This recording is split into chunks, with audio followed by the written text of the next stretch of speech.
E como a gente citou para nossa audiência um pouquinho mais cedo, nós vamos falar um pouco sobre a lei seca aqui em Mato Grosso, e para isso a gente recebe a Tenente Coronel Monalisa Furlan, que é coordenadora do Gabinete de Gestão Integrada, e também o Dr. Christian Cabral, que é delegado da Deletran, Delegacia de Trânsito.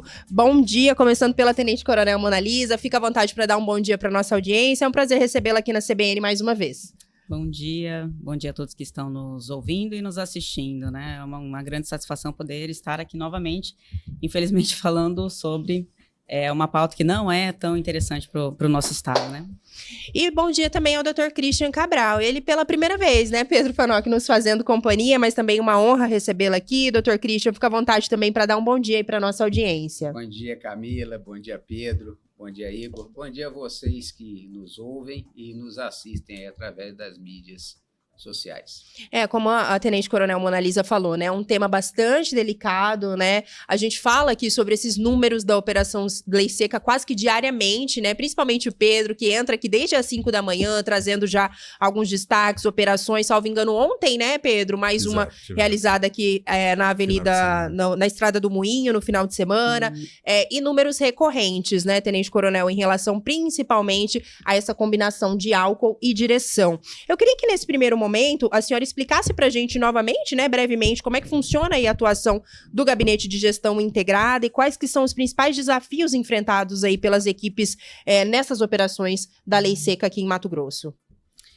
Bom, a Secretaria, né, o Gabinete de Gestão Integrado, né, que atua no âmbito da Secretaria de Estado de Segurança Pública, realiza ali, junto com os demais profissionais que são especialistas na área de trânsito, dentro da Câmara Temática, né, de Trânsito, a gente realiza os estudos necessários de todo o estado de Mato Grosso, e principalmente que Cuiabá e Várzea Grande, né, onde a gente tem equipes especializadas, né, da Delegacia de Delitos de Trânsito, o Batalhão de Trânsito da Polícia Militar e outras instituições, né, que compõem também essa Câmara Temática. Então, é um estudo detalhado por esses profissionais, né, de diversas instituições, em que cada um ali com a sua competência, né, suas atribuições, desde a Secretaria de Mobilidade Urbana em Cuiabá, a Guarda Municipal em Várzea Grande, o Detran, né, que atua em âmbito estadual, e junto com as forças de segurança também. Então, tanto a Polícia Militar quanto a Polícia Judiciária Civil,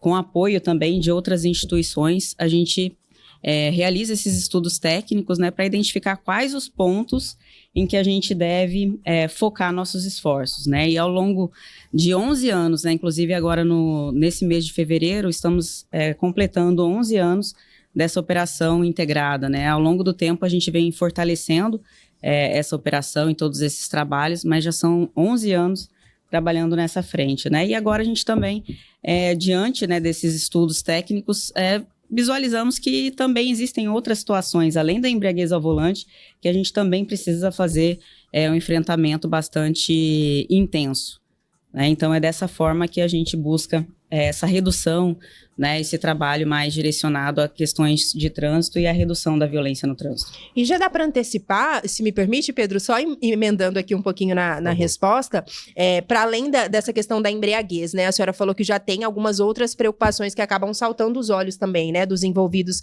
nessas ações. Tem como começar detalhando também, Tenente Coronel, para a gente, que situações são essas mais graves que vocês têm detectado nos últimos anos?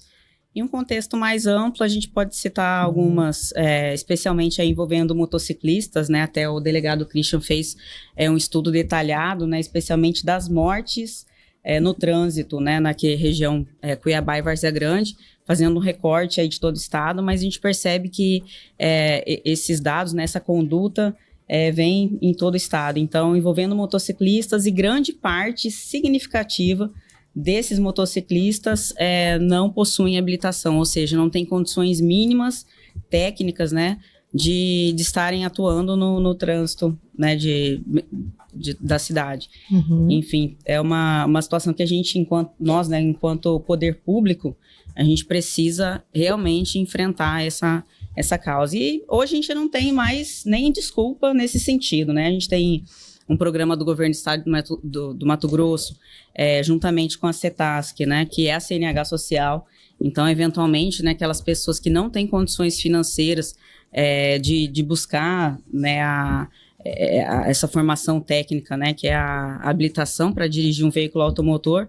Então, hoje a gente já tem alguns programas mecanismos, sociais, né, nesse sentido. Então, não há mais o que se falar em falta de dinheiro, ou de repente que o Estado está fazendo operações de fiscalização, buscando arrecadação. Então, o Estado ele tem feito também o enfrentamento nesse sentido. Pedro Panoc, fica à vontade, meu amigo. Então, minha pergunta vai para o doutor Christian, levando em consideração que a Tenente Coronel falou, doutor Christian, qual é esse número, então, que tem esse recorte em relação aos motociclistas aqui no estado de Mato Grosso? Pedro, hoje a gente observa que grande parte dos sinistros com letalidade envolvendo motociclistas, eles têm como causa a própria conduta do motociclista vítima, né? É o que a gente fala que é algo que foge da explicação do direito. Parece que a gente tem que buscar uma explicação na psiquiatria para entender por que essas pessoas, mesmo sabendo que em caso de sinistro, eles e aqueles entes por quem eles têm apreço serão as pessoas mais vitimadas, eles continuam com esses comportamentos às margens das regras do Código de Trânsito. Hoje, na região metropolitana, cerca de 33% dos sinistros com letalidade tiveram como veículo causador, não veículo envolvido, veículo causador, as motocicletas. E nessa parcela aí, grande parte, a responsabilidade foi da própria pessoa que pagou com a sua vida e, em outros casos, com a sua capacidade de locomoção, a sua capacidade laboral. E quando a gente está falando desses dados, doutor, é um número, tem essa análise, por exemplo, se são mais jovens, que parcela da população, quando a gente fala, por exemplo, dos motociclistas envolvidos aí em algum tipo de sinistro, algum tipo de registro, né, dentro do trânsito, principalmente aqui da capital e Várzea Grande, são jovens que continuam cometendo essas infrações? A parcela mais significativa são aqueles condutores que vão dos 18 aos 26 anos. E quando a gente fala das questões de embriaguez também, essa parcela é semelhante, doutor, ou aí amplia um pouco mais essa faixa etária? Olha, a embriaguez nós não fizemos um estudo específico de faixa etária, a gente estudou a questão da letalidade, mas a embriaguez hoje ela está disseminada, né? Você tem públicos de todas as classes sociais, de todas as idades e também de ambos os sexos, né? Hoje está disseminado. No ano passado, nós fechamos apenas aqui na região metropolitana, com mais de 2.000 pessoas presas em flagrante e indiciadas por esse crime.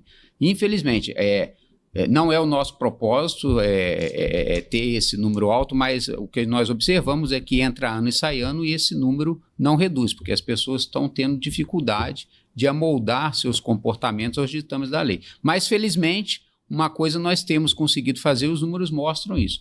A influência da embriaguez na letalidade no trânsito tem diminuído vertiginosamente ao longo dos tempos. Então, ainda acontecem muitos comportamentos de condutores que dirigem após fazerem ingestão de bebida alcoólica, mas nós conseguimos controlar o impacto que isso tem na violência no trânsito na região metropolitana. E o senhor atribui essa tendência de queda justamente a essas ações em relação à lei seca, doutor Christian? Isso, porque apesar de nós estarmos prendendo muitas pessoas e autuando muitas pessoas, as ações de fiscalização elas têm a potencialidade, e têm feito isso, elas têm feito muitas pessoas mudarem o comportamento. Aquelas que não mudam, que insistem em não mudar, elas estão sendo alvo das nossas ações, mas outras, pelo temor de serem abordadas nessas ações e pagarem as consequências disso, elas têm mudado os seus comportamentos e com isso nós temos reduzido o número de pessoas que estão trafegando sob influência de álcool ou droga e aí a gente consegue ter um reflexo disso na letalidade no trânsito. 9h17, delegado Christian Cabral, da Deletran, e também a Tenente Coronel Mona Lisa Furlan são os nossos convidados dessa manhã. Eu vou aproveitar para trazer alguns questionamentos aqui do nosso ouvinte. Tenente Coronel falou também sobre esses estudos, né, que são realizados pela Câmara Temática para identificar alguns pontos ali que precisam desse reforço, e aí já tem alguns ouvintes aqui, Tenente Coronel, por que não faz a operação em determinado lugar, em lugar X? Então vou colocar aqui o nosso ouvinte para que a Tenente Coronel possa respondê-lo também, é o seu João Viana, lá da região do CPA, que está falando conosco nesse momento. Pedro. Bom dia, Camila, bom dia os entrevistados. Eu queria saber do coronel, delegado aí, plano de trânsito. Aqui é o Joviano do CPA4. Eu queria saber o porquê que não é realizado essas operações lei seca aqui na Avenida Turiuru, Avenida Curió, na Avenida dos Trabalhadores Dante Martins de Oliveira, aqui da altura do CPA4 até lá no Planalto, né? Para Jurumirim, aí na região do Tofábio, porque é a noite inteira, é ronco de moto, é barulho a noite inteira. Eu não vejo uma operação da polícia aqui, né? Eu queria saber o porquê que não é feito nessa região. Obrigado. Tá aí, Tenente Coronel, o seu João Viana quer saber aí como é que funciona também, né, essa escolha dos pontos. Fica à vontade para respondê-lo. Bom, a ótima pergunta, né? A gente agradece aí a participação, inclusive as sugestões, né, que estão sendo trazidas aqui durante o programa. Atualmente, nós temos buscado enfatizar os locais onde há uma circulação maior de pessoas e aonde tem uma potencialidade maior de deslocamento, né? Porque a gente não atua diretamente no local onde eventualmente está havendo a embriaguez ali nos bares, restaurantes. A gente busca interceptar, né, aquela pessoa, o condutor ali, que está no seu deslocamento, trajeto, né? Qual o ponto em que a gente vai ter uma maior potencialidade de flagrar, né, pessoas que estejam com essa conduta irregular. Mas, claramente, né, algumas dessas avenidas que o senhor citou, a gente realiza, sim, operações constantemente, inclusive, né, Avenida dos Trabalhadores, Dante Martins de Oliveira, todos os meses a gente realiza operações nessa via e também vamos fazer uns estudos técnicos aí para identificar outras localidades em que a gente pode também atuar. Tem uma frente agora de trabalho mais direcionada para motociclistas, né, justamente por conta desses números que nos preocupam bastante. Inclusive, na tarde de sexta-feira, nós fizemos uma operação ali nas proximidades do Dr. Fábio, né, justamente buscando identificar motociclistas que também têm suas motos aí com escapamento, né, adulterado e que pode estar provocando esse tipo de ruídos aí que o senhor bem citou. Então, a gente tem também atuado em essas outras frentes.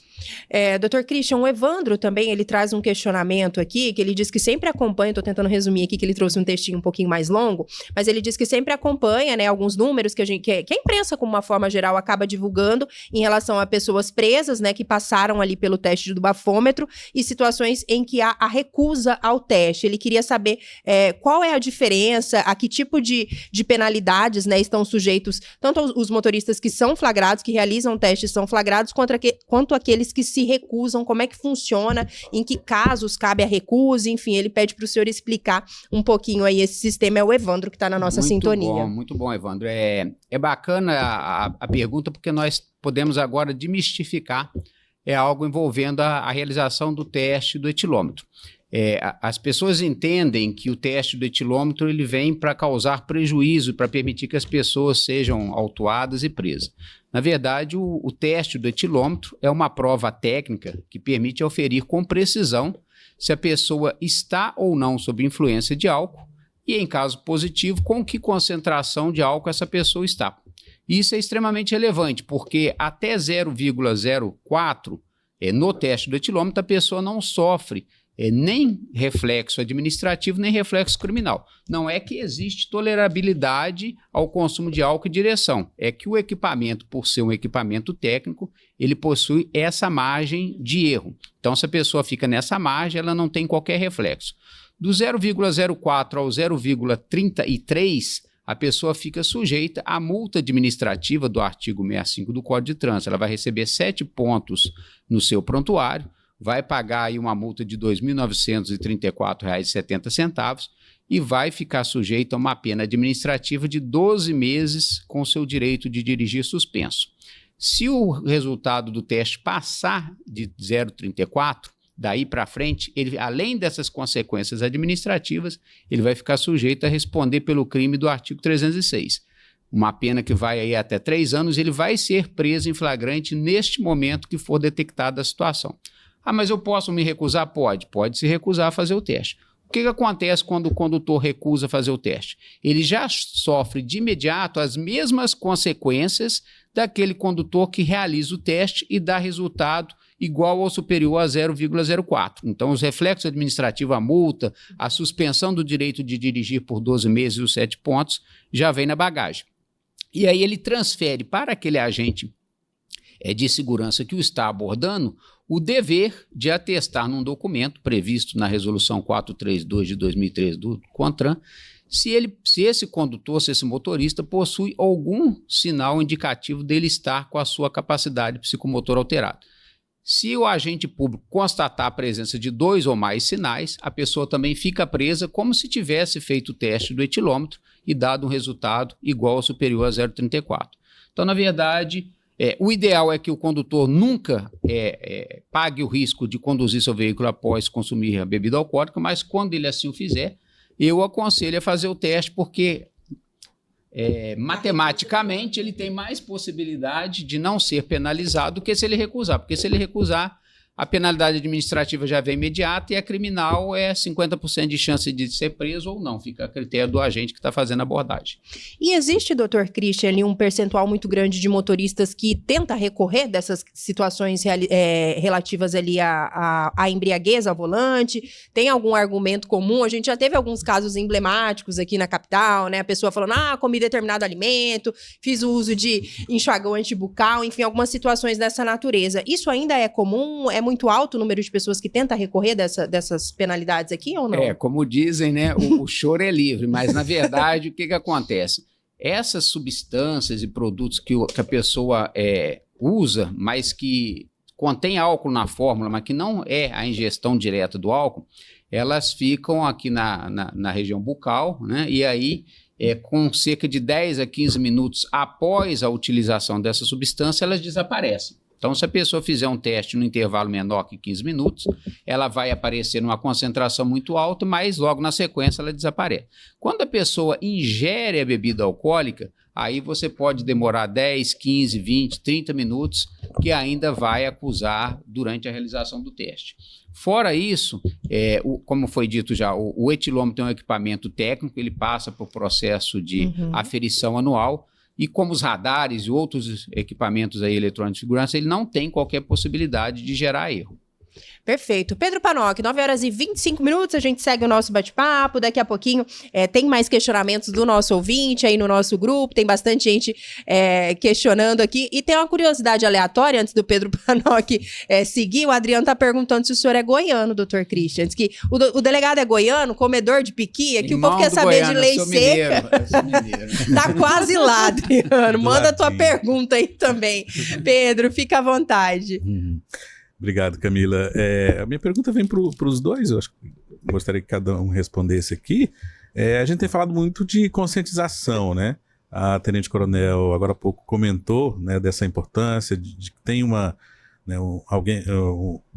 pessoal que se reúne, que tem essa preocupação, mas há muito tempo a gente não vê ainda mais incisivo, digamos, aquelas campanhas de conscientização, pelo menos eu tenho essa impressão. Outro dia nós tratamos desse assunto aqui, nosso ouvinte também até teve essa impressão.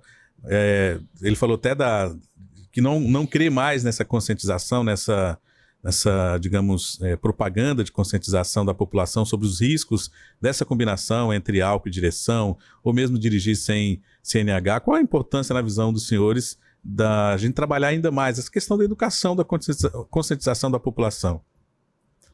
É enxugar gelo? Não podemos ver dessa forma, né? Fica à vontade, tenente, delegado. O que a gente observa, né, Pedro? Nós temos hoje, para você ter uma garantia de um trânsito seguro, nós costumamos dizer aqui na área técnica que é necessário um tripé, tá? Que é a engenharia viária, a educação e o esforço legal. Essas 3 áreas, tá? E o esforço legal é onde se encontra aí, não apenas as ações de fiscalização, mas também a criação de atos normativos, de leis que gerem aí o temor e coíbam a impunidade no caso daquelas pessoas que insistam em enfrentar em desrespeitar as regras de circulação viária. Mas a principal frente que deve acontecer, porque ela é a mais abrangente, ela tem a potencialidade de atingir o maior número de pessoas, é a engenharia viária. Então, quando você faz um ambiente viário que não só seja capaz de não gerar perigo aos seus usuários, mas também de perdoar erros quando as pessoas se comportam de forma que não deveriam se comportar, você tem uma amplitude maior. Na sequência, a gente tem o aspecto educacional, porque as campanhas educacionais elas têm a potencialidade de atingir um público muito maior que as nossas ações de fiscalização. Como o José Viana chamou a nossa atenção no começo da matéria, né? As ações de fiscalização, por mais que nós façamos muitas operações, nós nunca vamos conseguir abraçar todos. Então, hoje a gente faz ações em determinadas regiões, mas tem 10, 20, 30 outras regiões que deveriam passar por essas ações e não passam, porque nós não conseguimos fazer isso. E se a gente algum dia conseguir, a gente engessa a cidade. Ninguém entra, ninguém sai, né? E aí nós vamos receber críticas severas quanto a isso. Então, a educação ainda é um viés muito importante e ela tem uma vantagem em relação à engenharia viária, porque ela é mais barata e nós temos mais facilidade de implementá-la do que as grandes obras de engenharia viária. As obras de engenharia viária exigem recursos maiores e delongam mais tempos para serem executadas e para, a partir daí, produzirem efeitos válidos. Tenente Coronel, como é que o governo tem trabalhado nesse sentido também, de buscar conscientização? Quando eu disse isso, eu quero dizer que eu fui um dos defensores de que é necessário se manter, né, essa questão da conscientização do trabalho da educação. Por gentileza. Perfeito. É importantíssima essa colocação, né, relativa à educação no trânsito. Inclusive, em termos de estado de Mato Grosso, em quantidade, nós superamos as ações educativas. Foi maior a quantidade, né, de ações educativas realizadas em todo o estado de Mato Grosso, superou a de fiscalização, especialmente aí das operações Lei Seca. Então, somente aí no ano passado foram mais de 430 operações. Nós tivemos mais de 500 ações educativas em todos os municípios que realizam essas operações, isso mensurado, né? Fora as ações isoladas que a gente tem aí pelas diversas instituições, né, que atuam de forma local, né, nos seus municípios, em determinadas localidades.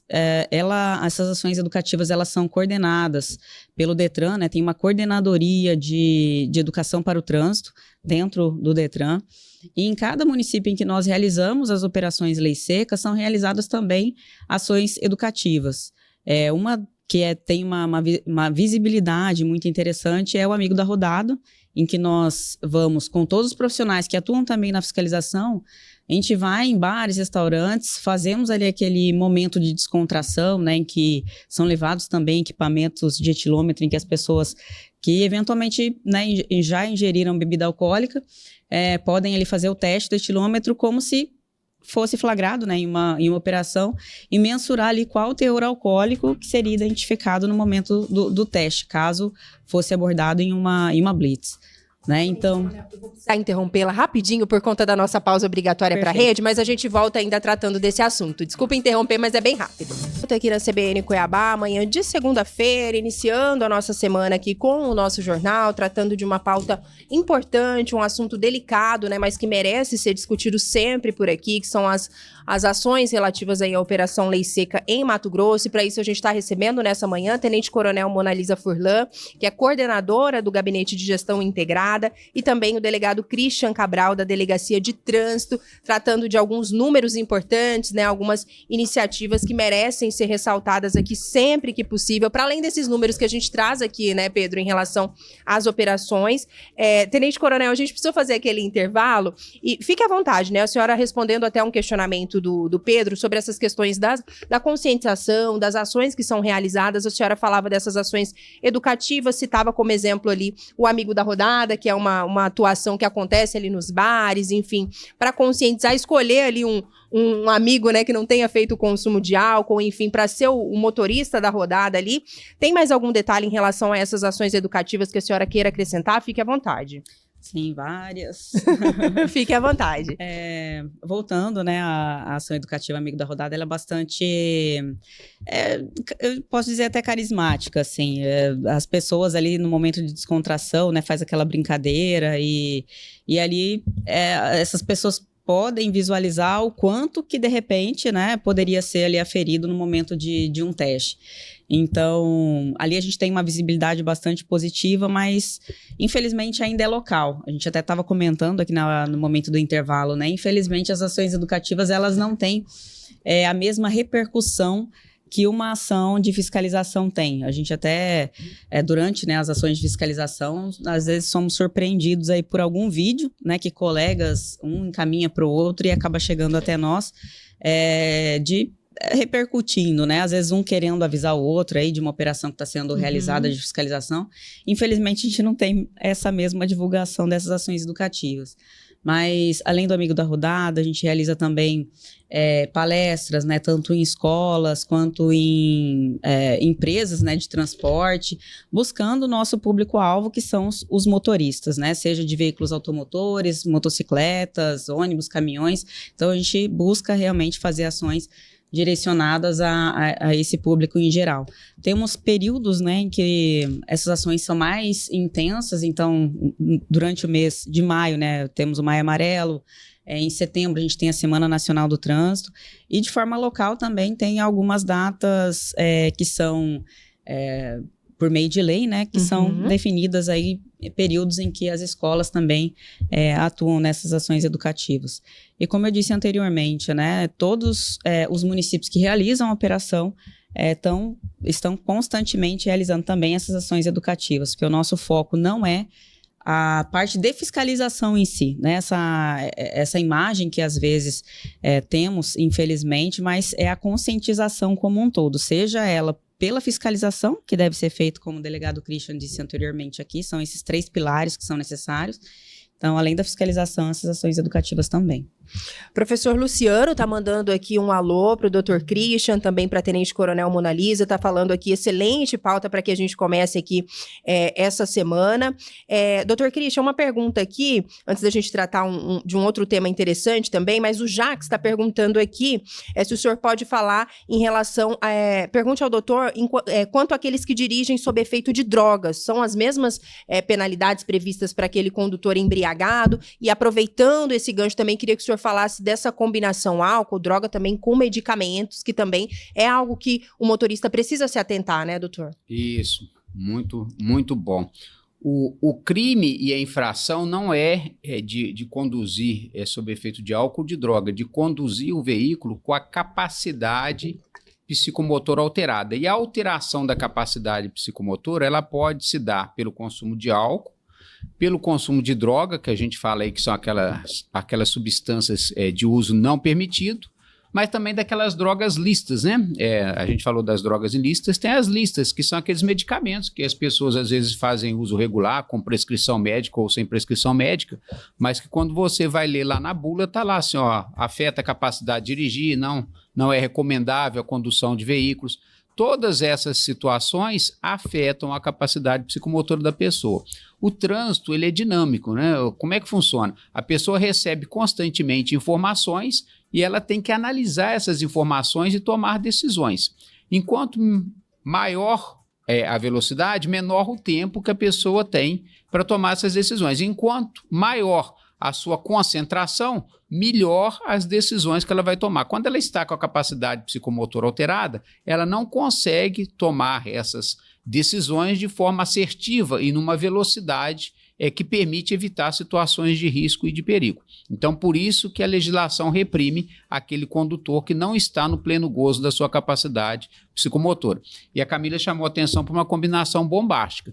O álcool ele já prejudica demais os reflexos e essa capacidade de análise do condutor, a droga também e alguns medicamentos também. Quando você combina essas 3 coisas, álcool com droga lícita ou álcool com droga ilícita ou droga lícita com droga ilícita, aí vira uma bomba relógio. Aí a pessoa, nós tivemos um caso agora no começo do ano que a pessoa fez a combinação de 2 dessas substâncias e ela disse que teve um apagão. Ela não lembra de rigorosamente nada do que aconteceu, mas o estrago ficou lá na via.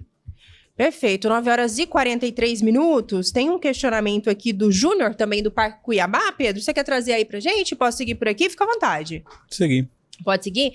Gostaria de perguntar também aos entrevistados, principalmente ao Dr. Christian, se ele imagina que as penas baixas do Código de Trânsito Brasileiro acabam, de certa forma, não inibindo a diminuição dos acidentes e também das mortes no trânsito. Fica um sentimento de impunidade quando ocorrem fatos no trânsito? É o Júnior do Parque Cuiabá, doutor. As Júnior, penas são brandas ou não é bem por aí? Esse ano é bom para falar, porque não é ano de eleição, a gente pode falar com o espírito aberto, né? Nós temos um problema muito sério no Brasil. Nós temos legislações materiais, né, que são aquelas que preveem as condutas que não devem ser praticadas e as penas que são imputadas a quem infringe aquelas leis, muito boas, inclusive servem de exemplos para outros países, né? E, de outro lado, nós temos legislações formais, que são aquelas que criam as regras processuais para a aplicação daquelas penas, extremamente condescendentes e falhas, né? Então, o legislador ele dá com uma mão uma legislação repressora muito dura, e aí com a outra ele faz uma formal que vai regular a aplicação daquela pena dura, totalmente benéfica, e aí você acaba esvaziando tudo, tá? Então, respondendo de forma direta a sua pergunta, as penas que nós temos, a multa para quem conduz veículos sob efeito de álcool e droga é muito boa, é muito alta, R$ 2.930 é um valor bastante considerável, tá? A penalidade que vem adjacente também de você ficar com seu direito de dirigir suspenso por 12 meses também, ela é bastante severa, e a pena para quem conduz o veículo em condição de configurar o crime, que é de até 3 anos de detenção, é uma pena condizente com a gravidade do fato, né? Porque se o cara se envolve num acidente e gera outras consequências, a pena já recebe o incremento e ela fica mais dura ainda. Mas o fato é que a legislação processual esvazia isso. Então, hoje nós temos muitos casos em que essa pena da suspensão do direito de dirigir de 12 meses, ela se esvazia porque o processo prescreve no âmbito dos DETRANs, e no crime, apesar da pena ser de 3 anos de detenção, raríssimas pessoas acabam pagando essa pena. A maioria, ela vai fazer o acordo de não persecução penal, que é um instrumento criado aí, pelo legislador, que permite que a pessoa ela não cumpra nenhuma pena sob o compromisso de, durante 5 anos, não se envolver em outra infração.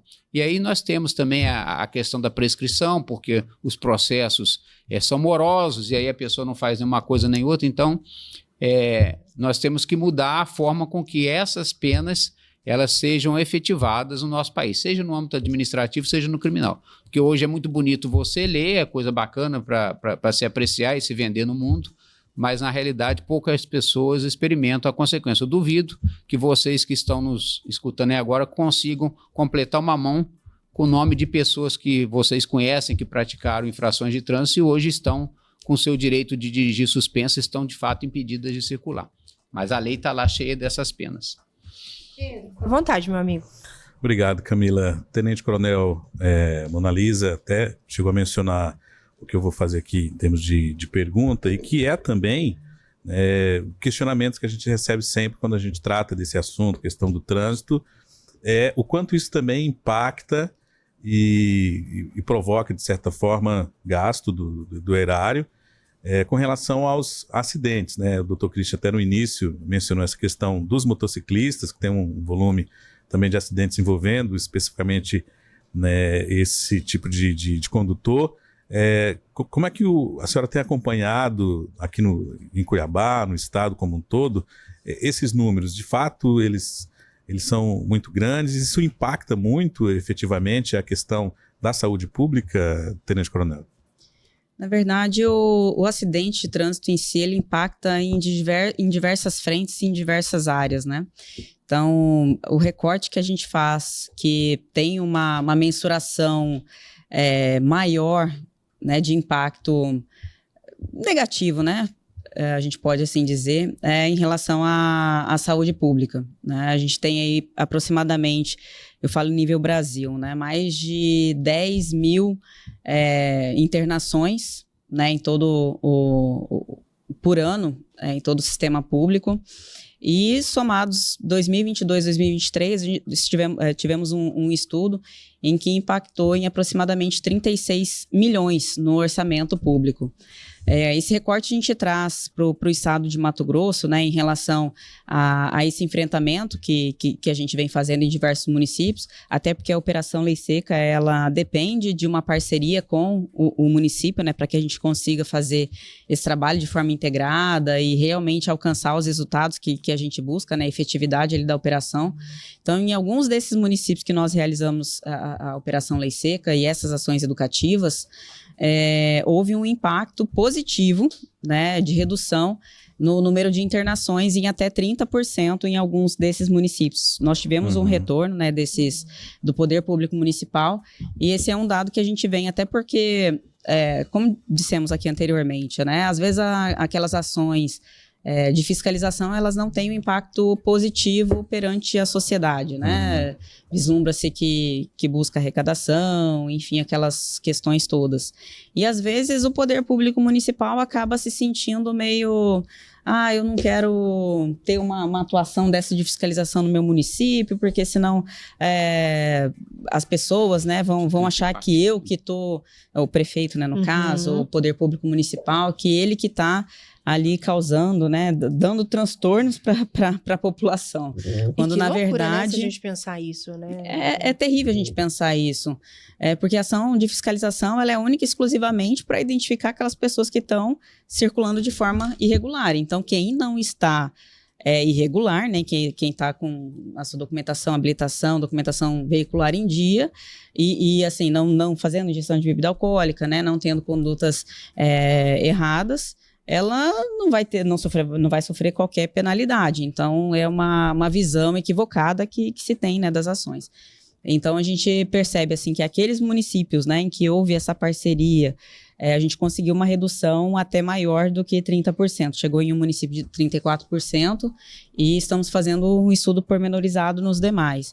E nesse ponto até a gente aproveita aqui o programa, né, para que a gente consiga uma adesão maior, né, dos municípios do estado de Mato Grosso, principalmente esses de maior porte, né, para que a gente consiga efetivar essa parceria e levar mais municípios nessa operação que realmente busca a redução de acidentes do trânsito e principalmente desses acidentes fatais, né? Então, a gente consegue uma parceria ali, uma conscientização maior no trânsito. 9h51, tem bastante gente participando conosco, Panoc, quase reta final por aqui, mas o Daniel também tem uma dúvida, uma curiosidade aí, pede para o Dr. Christian esclarecer. Vamos reproduzir o áudio dele também? Bom dia, Camila Ribeiro, bom dia, Pedro, aqui é o Daniel da Chácara dos Pinheiros, aqui no Cochipó. Tive uma pergunta anterior, mas eu tenho uma pergunta agora, acho que é dúvida de muitos, né? Muitos fazem uso daquela cerveja sem álcool. Ela realmente, ela não aponta no bafômetro? A pessoa pode tomar aquela sem álcool a noite inteira que está tudo bem? Ela não vai aparecer no bafômetro, não vai afetar o motorista mesmo, ou é mito isso aí? A pergunta é tanto para o Christian, né, quanto para a Tenente Coronel, se ela puder responder, deve ser dúvida para todo mundo. A maioria toma sem álcool e às vezes acaba caindo numa blitz, né, e é pego lá. Isso é mito? Isso é verdade? Isso pode ocorrer mesmo? Ou tomando a cerveja sem álcool não tem problema nenhum? Se puder responder, agradeço. Um bom dia a todos. Tá aí, Dr. Christian, Daniel tá preocupado, né? É sem álcool mesmo ou não é toda, bem? Né? E a noite toda. Ele tá com sede, o Daniel tá com muita sede. Fica à vontade, doutor. Então, no início da fabricação dessas cervejas, algumas vinham lá com rótulo de sem álcool e tinha lá, na hora que ia olhar naquelas letras pequenininhas que ficam no rótulo, a informação de que era 0,0 alguma coisa. Se a cerveja for dessa forma, ela contém, ainda que numa condição e numa proporção muito pequena, álcool. Hoje em dia, salvo se eu estiver enganado, as que estão no mercado, todas efetivamente, isso aí foi uma ação até dos institutos de consumidor, para que aquelas que têm o rótulo de sem álcool sejam de fato sem álcool na sua fórmula. Mas é bom a gente tomar cuidado, porque há pouco tempo teve aí, não foi mito, né? Informação até que pão de forma estava tendo álcool, não na fórmula, mas o processo de fermentação gerava alcoolidade que acabava impactando no teste do etilômetro. Mas sendo direto na sua pergunta, a cerveja que hoje está com rótulo de sem álcool, ela não contém álcool na sua fórmula e não tem fermentação. Então, pode beber à vontade até saciar a sede. Tá aí, pelo jeito, Daniel, lá da Chácara dos Pinheiros, tá com muita sede. Pedro, tem mais alguma dúvida aí antes da gente caminhar, de fato, para a reta final? Tem um ouvinte aqui que tá digitando, vou ver se dá tempo de chegar a pergunta dele também, mas fica à vontade.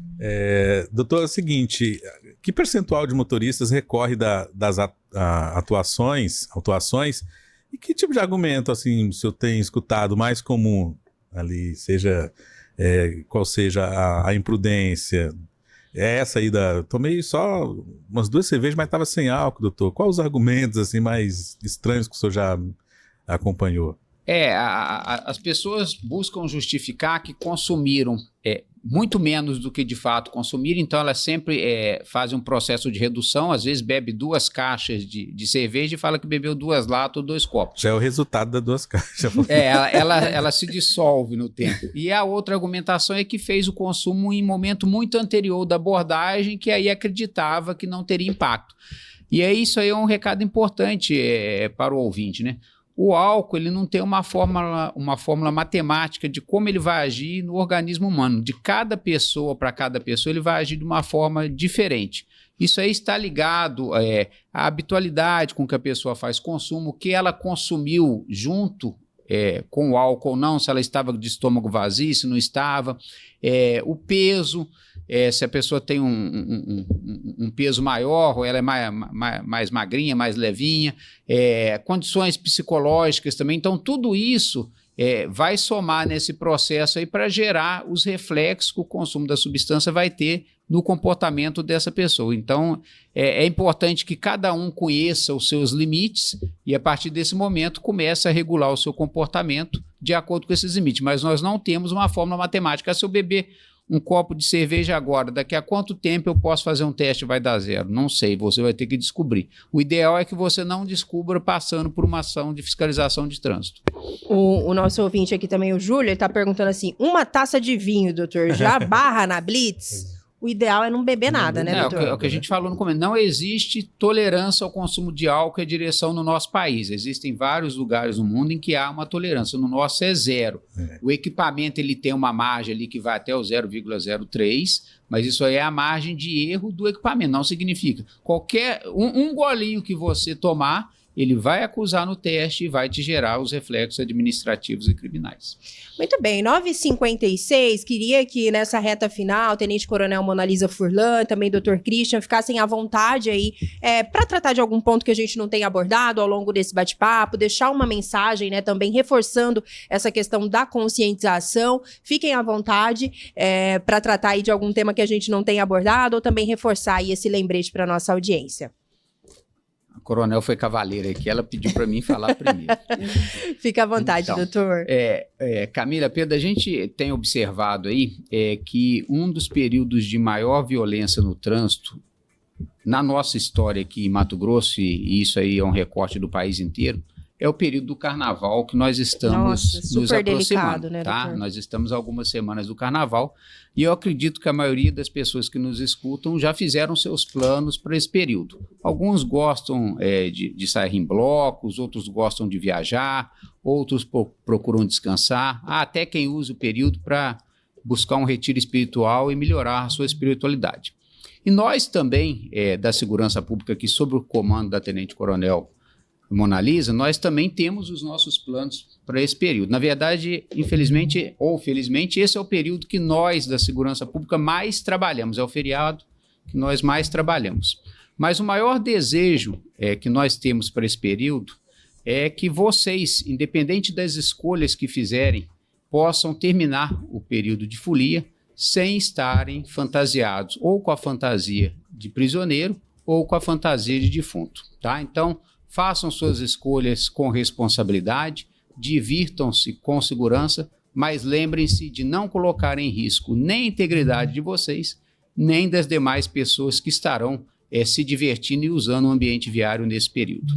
9h59, dá tempo, Pedro, da Tenente Coronel, sim. também trazer aqui esses últimos detalhes antes do nosso repórter? Dá tempo? De forma bem Fica à vontade, doutor. Não, tranquilo, tem tempo. Bom, sim. só complementando mesmo o que o delegado Christian disse, nosso objetivo maior de estar num programa como esse é justamente comunicar com cada um, né, de vocês que estão nos assistindo, nos ouvindo, falar um pouco do que o poder público, né, tem feito para redução e para segurança, para redução desses índices violentos e para a sensação, né, de segurança efetiva da população mato-grossense. Então, o governo do estado de Mato Grosso vem investindo significativamente, tanto em infraestrutura, rodovias, nas localidades em que a gente pode também direcionar os esforços, né, dentro daqueles 3 pilares citados aqui pelo delegado Christian, e, né, essa parceria, né, da segurança pública do estado, né, o Coronel Roveri, que foi um grande entusiasta. Do ano passado para cá, nós conseguimos